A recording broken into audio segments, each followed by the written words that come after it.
Good morning, everybody. I'm Ed Parcaut here at Brian Galke, and we are Aces53. How you doing, Brian? I'm good. Enjoying the weather here in New York City, so I not too see. shabby. Yeah, I was like, I wonder if we're doing it today because he's in New York City. New York City, yeah. No, it's been nice weather out here. It was a little bit warm. The location, I'll have to just show you guys real fast. You can see the New York City skyline right behind me, so not too bad of a place to take the Zoom call from. I see that, especially since it's StreamYard. Well, you're talking in general. I guess you don't want to close that door behind you. I can't. The door's gonna get everybody else in. No, I mean, they're all still in the event down below. Yeah. And I appreciate you taking time away from your busy schedule for us. And I know you're at the Steve Sims Mastermind group. Yes. So I don't know what you've been doing lately, but my market's changed drastically. Like I said, it would do after the Fed cut rates, even though they didn't do anything for my industry, but people think they did, and that's all that matters. Right. Yeah. But I've been reading this book. You're back out, wanting to redo it? Or? Oh, yeah. Refinances, purchases, no one, and these purchases are like 800,000, which is nice numbers to have. So I started listening to a book called 12 Months to 1 Million. Ryan Daniel, Moran. Have you ever heard of it? Nope, never have. It's actually a really good book. And basically he has a system that they had a supplement company they sold for, so many millions, and he's helped other people grow their companies and sell their companies. And he has a whole system that you use to get there within 1 year. Okay. And so far they've been explaining it, going through everything, and I have still 3 hours to go, which means 1.5 more days of walking. So yeah, but there's so much information out there. It's all I want to get at. Yes, you go to masterminds, we do other things. Go ahead, Brian. Oh, sorry. I was just gonna say that's one of the challenges, right? Is the shiny object syndrome. Is there's almost too much information at times, because you're reading that book, then you can pick up another book which says something a little bit different, and so there is kind of a balance. We have to figure out how much is good information that you can put into use before you pick up another book, take another class, listen to another speaker, you name it. Right, but what I'm taking from this book more than anything else is there's a system that you need to have in place for your business, whatever business that is, to get it to build to the numbers you want to build it to. Until you have that system in place, you're not going to get there. And sometimes that their first company that they sold took them 4 years to get into place. And since then they've gotten that system down. I'm not saying they're the best thing in the world. I'm just saying they have something. Maybe you can listen to it and you get a little nugget out of there. We talk about when we go to different conferences, if you can take one thing away from each conference, it's worth the money, but you got to implement it the moment you get back. Most people take all this stuff, take great notes, and never look at it again. 100%. It's like people take videos of the rock concert they're never going to watch again, or the 4th of July. Are you in the moment to learn it? What are you going to actually do with it after the fact? You and I talked about this before, going to different seminars, classes, you name it. There are some people who are 100% seminar junkies who have never made one change. But to your point, that should be the goal for anything, is what is one thing that I can learn from? What's one takeaway of what I can do? Just if you set those intentions, it's a completely different game for any book, audiobook, course, class, you name it. Correct. And that's what you just have to focus on, how, where you want to go from here. I mean, because I've listened to, and, I used to listen to stuff all the time, but now it's more intentional of what I'm listening to. Right. It's not just burning through your credits. It's not just listening to, what was his name? The doctor from Stanford, the PhD guy. Huberman. Huberman. Yeah. Yeah. I listened to all his stuff about exercise when I first started doing changes that I was trying to do to see. I listened to him over a year ago regarding the cold plunges and stuff. Well, now I got all that down. Now let's refocus on my business and other stuff and how I'm going to make changes. But what I'm getting at is there's going to be times that you go bankrupt, you do this, whatever it is. That's just part of your story to get to where you need to be. Because they talked about a lady who multiple bankruptcies after she tried all these different things, and finally it hit on the last one, and she's worth a lot of money now. But again, you can't just do it for the money. Right. The shiny object of being on the planes and having the pictures taken of yourself on the planes, people aren't going to listen to you anyway. No, we're past those days. The days of leaning on your rented car or your rented plane or whatever, that actually repels people more than it does brings it close. Now, if you are sharing that you get to do that, it's one thing. But if that's just all the pictures you have, like some dude hit me up today, and of course it's, yo, boss, I like your stuff and I go and look to his profile, and it's always 26 posts and 400,000 followers. I'm like, okay, you paid for followers.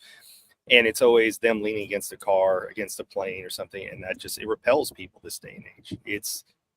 It had its time, it had its place. But if you look, most people who used to do that have stepped away from it, and they're showing them going on trips with their families, them doing things, not just leaning on things.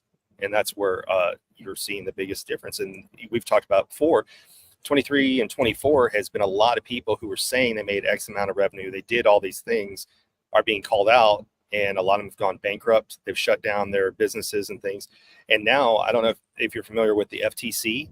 The FTC is getting ready to come after social media, that if you claim to make money that you didn't make, or you're going to have to announce that you paid for followers or that you paid for likes or subscriptions, because they feel like that's the only way to keep people safe from predators who are looking to lie to get people signed up for their courses. So you can just Google FTC social media, and you can see what they're getting ready to do is find people. They're coming after them. And so there's actually a guy named Anik, I don't remember his last name. That's his new business model, is explaining what do you need to do to protect yourself against the FTC, and even what should you have in your videos, what should you have in your testimonies. It used to be, if somebody, like, let's say you had a stock trading course, you could talk about some of your clients' wins, but you would have to say, this is not an everyday occurrence. These are my superstars. Well, now they're coming after social media influencers for that exact thing. I mean, that's good, because I can't do that in regular life. Right. Real life. If I did that in real life, they'd be on me all day long. But Absolutely. I can do all this stuff on social media. It's just like all these things about, I'm waiting for the Truth in Lending to go after all these hack things about real estate that you can't really do anymore. Yeah. I think it's coming.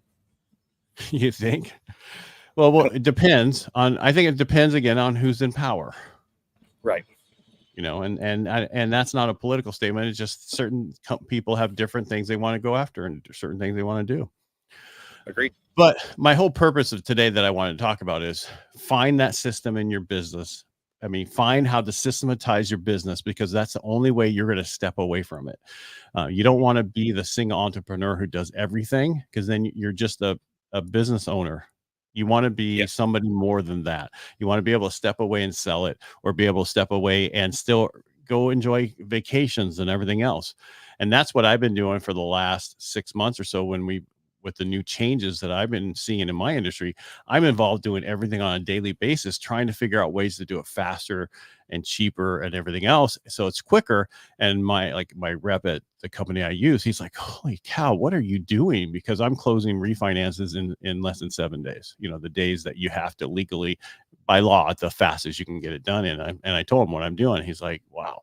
And it's just finding ways to systematize that so that somebody else can step in and take over for what I'm doing, so I can grow. My first business coach gave me the book, and I wasn't ready for it at the time, Built to Sell. And that's basically the same concept. And that is, what is the end goal for your company? Are you building it to, be a legacy? Are you building it to sell? And they were talking about, you have to have the end in mind. And we know that. I think you were at the same event in Scottsdale where Awesome Cosm was talking about that's what he did wrong, is he wishes he would have set up so many things differently prior to being sold, that if he looks back, it would have saved him time, money, a lot of money and effort, if he had set it up properly from the beginning with the intent to sell versus being approached and deciding to sell. Right. Well, the other thing is, when you go to sell, you don't understand the tax implications of when you sell. My brother-in-law is looking at selling his business in Colorado, and he's like, by the time I'm done, I'm only paying 70% in taxes after everything's said and done. And I told him about, because I ran into somebody who is living in Puerto Rico half the year. So they don't have that capital gains or the other tax. you know, their tax rate's at 4%. So there's things that you need to set up ahead of time. And we've had this before. We've had people on Inner Edison and other things where they talk about how to set your business up to be sold. And you need to start from the beginning. What's your exit plan from day one? You need to know what that is. Exactly. It's like anything else. If you're going to build a house, you're going to do anything, start with your plans. What's the end result? And then work your way backwards is the way to do it. And that's not what we're taught. We're taught, oh, just go be an entrepreneur, figure it out on the way. So they always say that, was it jump out of the plane, then build the parachute? Not always the best idea. No, not at all. Because you might not remember. Stop moving around. You're getting all jerky. Like I said, am I? Okay. Yeah. I'll move back to where I was. Well, I know you want to get back to your. Oh, I'm sorry. Well, I was just thinking we should cut it short anyway, so you can get back to your event. Yeah. And then, you know, I know you've been at a lot of events lately. Is there one little nugget that you would take away from any of the events you've been at that you would tell somebody? Did you hear what I asked? On my side. No. You're not frozen on my side. All right, I think we lost Brian. No, you're back. You're back. All right. So my question to you, I'm up here on the rooftop.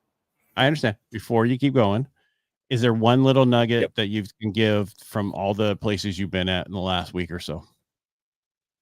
I think the big thing is having a plan, like you said. I'll share with you when I get back on Wednesday. Or anyway, I'll share with you the notes. There was a guy who talked about how to write the perfect letter email, and it was a simple formula. And it's, to your point, it was just changing out different parts of the formula.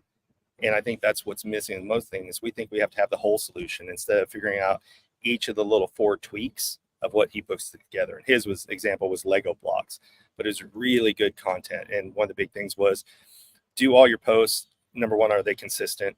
Number 2, do they create curiosity? And that's what most people are interested in. So, Gotcha. All right. Yeah. And that you don't need to know everything. You just need to know how to hire the right person to handle the stuff you don't know. Focus on what you know, and then give the other stuff away. Stop trying to do it like we do. Yes, exactly. All right, Brian, thanks for taking time out of your busy day for us today. All right, everybody, make it a great day. Thanks for being here. We'll be back on Thursday. And again, it's Ed and Brian signing off. Make it great. Bye, bye. Stay.